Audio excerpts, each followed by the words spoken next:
owner of Bent Motorsports, David Beckett, and his crew, Jacob Hunsinger, James Hernandez, and Jake Russo. Listen in as the guys discuss all things motorsports, including tech tips and current shop projects.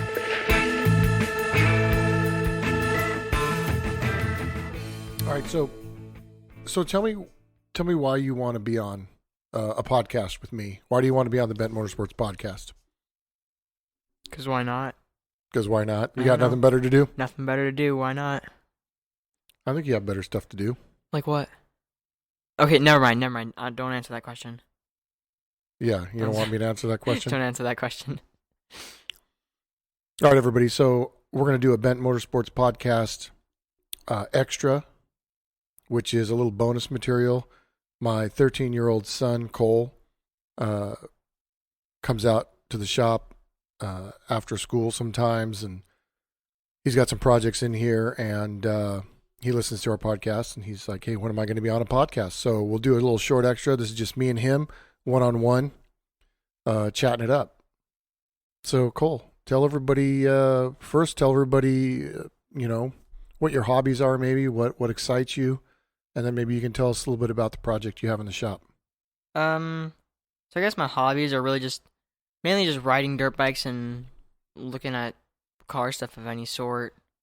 Mainly just anything related to the automotive world and cars and motorcycles and really just anything like that. But the build that I'm working on, which is going to be my first car, is a 1959 Willys Wagon Maverick. So it's coming along pretty well, and we put a 1974, right? 1973. Yeah, 73. 73. Toyota FJ55 body under it. So because that was called the Iron Pig, the FJ, and then I have a Willys body on it, just calling it the Iron Willys. And it's a great name. And we got the license plate for it too, right? The old school California, black and yellow. Yep. Era correct. It's a 59 Willys, and in 1960 they went to the black California license plate with the yellow writing. Yeah. So we're going to pretend like that was sold in 1960, even though it's a 59. I don't know. Missed I think it's by a year. It's era on the manufacturer, but it's era correct enough. Yeah. So that's a fun project. We've actually got the body sitting on the frame. And Cole, what did you do? Was it yesterday that you started on? What project were you working on specifically on the Willys yesterday? Just making a cardboard template for just a body mount. Mm-hmm. That's all I had to do. That's all we were doing yesterday. And just kind of trying to draw it in SolidWorks today, and just other things that relate to that single body mount, so I can learn how to fabricate more. Right. So what we've done is he made a template for a body mount, and then today he drew it in SolidWorks. And then what we're going to do is we're not only going to, so we have two of those pieces to make, a left and a right, but they're identical. So for him to learn, what we're going to do is he's going to send the file out to a water jet and have a part cut and then sent back to us, cut and bent and sent back to us, that we can then do some final detail work on and then install it. The other part that's got to be made, he's actually going to make using his template. He's going to lay his template out. He's going to draw it on a piece of metal. He's going to cut it. He's going to grind it. He's going to weld it. So he's going to do, the idea here is that he learns how to do it with just equipment you'd have laying around. And he's also going to learn how to do it more high tech, where you're outsourcing and drawing it. And so he understands kind of both sides and both worlds of the fabrication. So he can not only do it himself, but he knows how to outsource it properly. So that's the goal for that project. So you like dirt bikes? What dirt bike are you riding right now? Well, I was, like, the last time I was riding dirt bikes, I was riding a Honda CRF 100, but now this season I'm moving up to the Honda CRF 230. So Right. A lot bigger and more power. Haven't rode it yet, but I guess I'll be fine once I get on it. Yeah, bike's a bike. You'll be fine. As long as you're big enough for it. And then one day you can get all the way up to my 250, and then I can have a reason to go buy a 450, right? Yeah. So did you have some things you wanted to talk about specifically now that we know who you are, and what grade are you in? 8th grade. So 8th grade, middle school, Eighth top of the grade food now. chain in middle school. So I think he's handing me his list of things you want to talk. So the Willies, we Oh, why talked about not? the Willies, right? Yep. Talked And about what's the your goal Willies. for the finish line on that? When do you want to have that done? By the time I can drive or earlier, really. Right, earlier, hopefully, so that we can shake Yeah. it down, right? Yep. And then, is there anything else specific on the Willies that you think is worth bringing up, or? Well, it has the engine that I wanted. It has an inline 6 engine, basically a tractor. That's what I wanted it to be like, sound like, feel like. And it is a manual with the clutch, so I can learn that instead of just having automatic straight off the bat. I mean, it's always good to learn how to drive a manual. Well, of course. What about when you're that's the engine that came in the FJ55. Let's be clear Yeah. about that, right? So the inline Yes. 6 that's in it right now is the one that came in the FJ. So the FJ is the whole chassis is all FJ. We're not, that's all going to stay Toyota. The only thing that's going to be different is the body, which will be Willys. Mm-hmm. And then that's the other big problem is we've got to make the firewall and front floorboards. We got to do partial Land Cruiser and partial Willys so that it grafts together real nice and clean, and nobody Yeah. knows the difference. It's probably going to be the hardest part is just trying to get the whole body of the Willys to fit really nicely on the FJ. And, of course, the interior, too, because it's nasty in there. Yeah, and so the interior, we want to make it so that it looks exactly like the Willys would have looked in 59, right? Mm-hmm. Just brand new kind of stuff on the inside, like how it would have looked exactly in 59 when it was manufactured. But on the outside, we're going to leave it all rustic because all the patina is just in pretty good condition for being just sat down in a field for 40 or so years. Yeah, it sat around a while, huh? There was a Yeah. goat living in it when I got it. Yeah. Now, on your list, you also brought up cars. Yeah. What's your favorite car right now? What's your favorite type of car, or is it like, do you have favorites in different genres of car, or do you have one car that you could say, nope, no matter any genre, if I could have a car right now, this is the one I'd want? Well, there are my favorite cars in certain like genres of cars, like my favorite supercar, my favorite muscle car, and there's stuff like that. But overall, there's two cars that I like the most, and one of them's built for off-road, and one of them's built for racing on-road. And that is the 1942 Willys MB Jeep, like the old Army one that would be in like World War II. Gotcha. That's my favorite off-road car ever made, just because it's super reliable and tiny. And you just go fast on rocks. You just bump up rocks and it'll be basically fine. And let's tell everybody this too. That was the car you actually picked, because I told you to go find a vehicle you wanted, and we would restore it in the shop Yeah. over the next few years. So when you turned 16, you could drive that car. Yeah.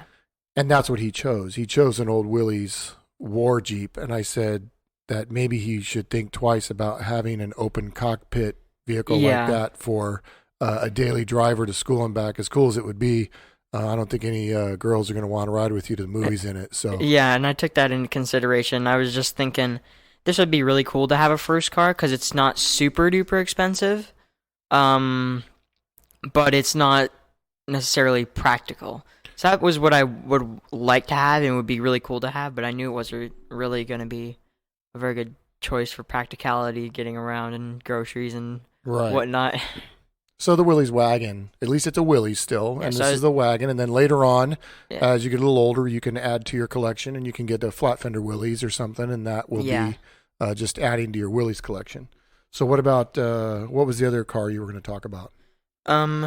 Very specific, but in my opinion, I'd probably like this a little bit more than the Willys, just because I think it's just the best car ever built, and is the 1966 Ford GT40 Mark I.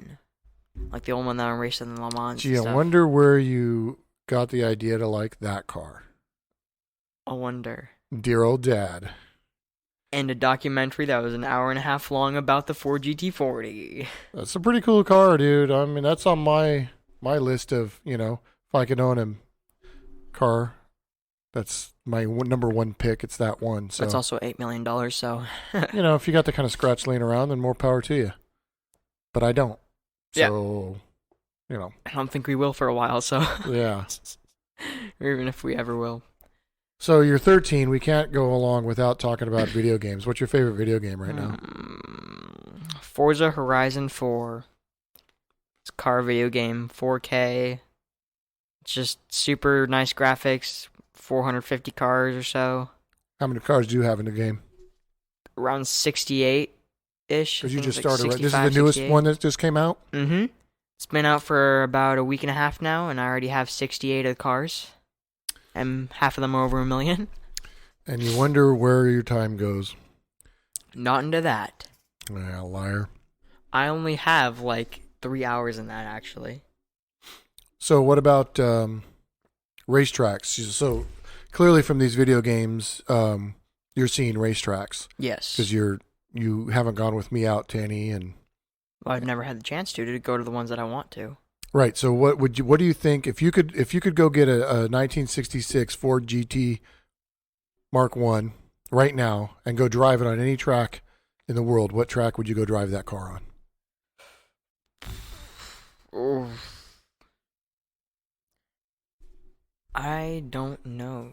You better think about it. This yeah. This would be a bucket list thing, right? Yeah, I mean, there's two tracks. I mean, I really like Le Mans, and I really like Monaco, because they're both really historic tracks and stuff. But there's also like Nuremberg Ring and Yeah.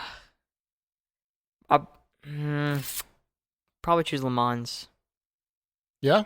Probably choose Le Mans, yeah.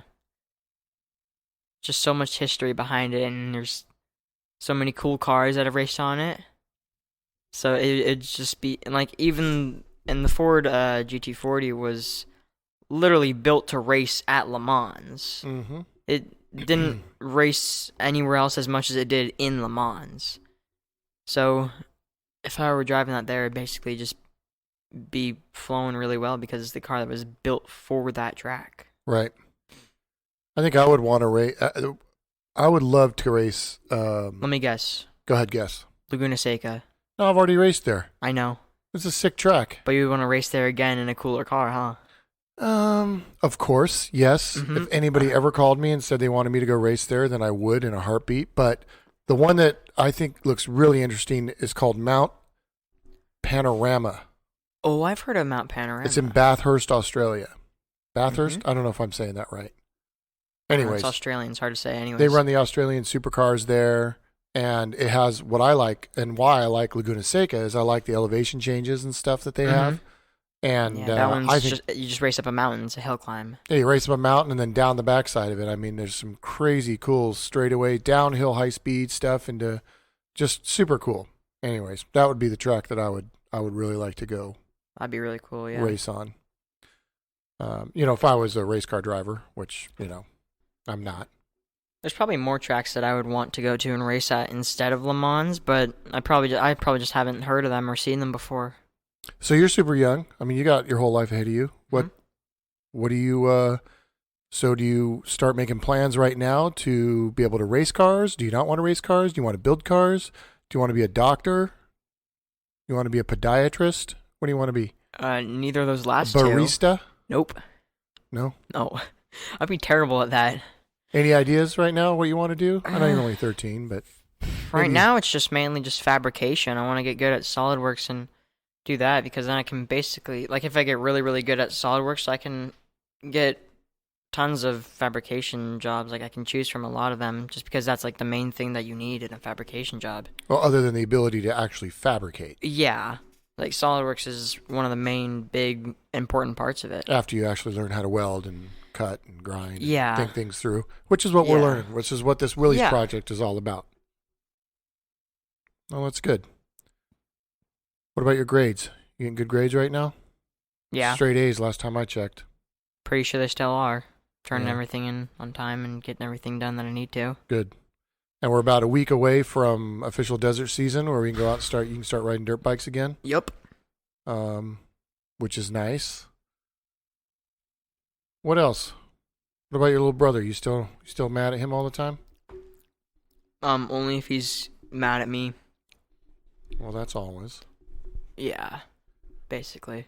Because he always has either no reason or barely any reason to be mad at me. Yeah.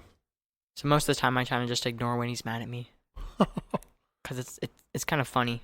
How about girlfriends? You got any girlfriends right now? No. No. He's giving No. me the look, everybody. How dare look? you ask me that question, Dad? I've been looking at you the same the whole You're podcast. an idiot, Dad. Wow. How dare you, sir? What's your favorite TV show? The Office, probably. Yeah. Just because we've watched it 11 or so times, like the whole series. Yeah, I'm pretty much hooked on that show too. You That never show's great. You can never, like, The Office never gets old. That doesn't seem to get old, does it? We You can watch it over and over again. Yeah, and it'll never get boring. Even though we've seen all the episodes and we know basically every little piece of it. It's kind of like a fart joke, right? Fart jokes never get old. They're funny every time. The Office is the same. Office is just a giant fart joke. It's corny. That's corny, and that's why we like it. So what else you want to talk about? I don't know. Is there anything you want to talk about? Trying to think of other things that are car related that you're into. What do you think about this kit car we're working on right here? You gonna get involved in that? Yeah, I mean, if I have time to. It's a Factory 5. I think I've talked about it in our regular podcast. The Factory 5 65 coupe. Customer built pretty much a good percentage of it. 85 or 90% of it he did, and now there's the finishing touches and all the little things, and he's got, he's busy doing some other stuff right now, traveling and whatnot, so he just said, here, you go ahead and finish it up for me and get it on the road. So we're excited to do all the finishing touches on that. Maybe I can get Cole involved in some of that because there's some fab work that needs to be done.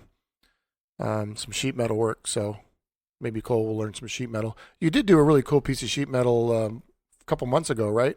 Yeah. What was the tools that you learned how to use that day? The shrinker and the stretcher. Right. Yeah, I was learning how to shrink and stretch metal with a crappy Harbor Freight hand lever one. That's right. Well, It that's took what you me gotta an hour use. and a half to bend a tiny, not even a 20-degree angle into it. So we're practicing making like a door jamb. So he took a piece of metal and bent it in the brake at a 90-degree angle, and then he used the shrinker to give it a complex curve, and did a good job of it. Did a real good job. Yeah. Knowing that I didn't really know how to use it that much, but... Yeah. No, still good. All right, well, we'll go ahead and cut this one short, but we'll do these extras every once in a while. We keep everybody posted on Cole's projects. Maybe we'll call this the Bent Motorsport Cole's Corner or something like that, and that way everybody can get updates on his projects and progress and his career and see where he goes from here. Thanks for listening. Check you next time. This has been the Bent Motorsports Podcast. Thanks for listening in. Be sure to give us a follow on Instagram, Twitter, Facebook, and YouTube at Bent Motorsports. Stay updated on the latest happenings, future projects, videos, events here at the shop. Remember, guys, at Bent Motorsports, bids in stock, we've got it.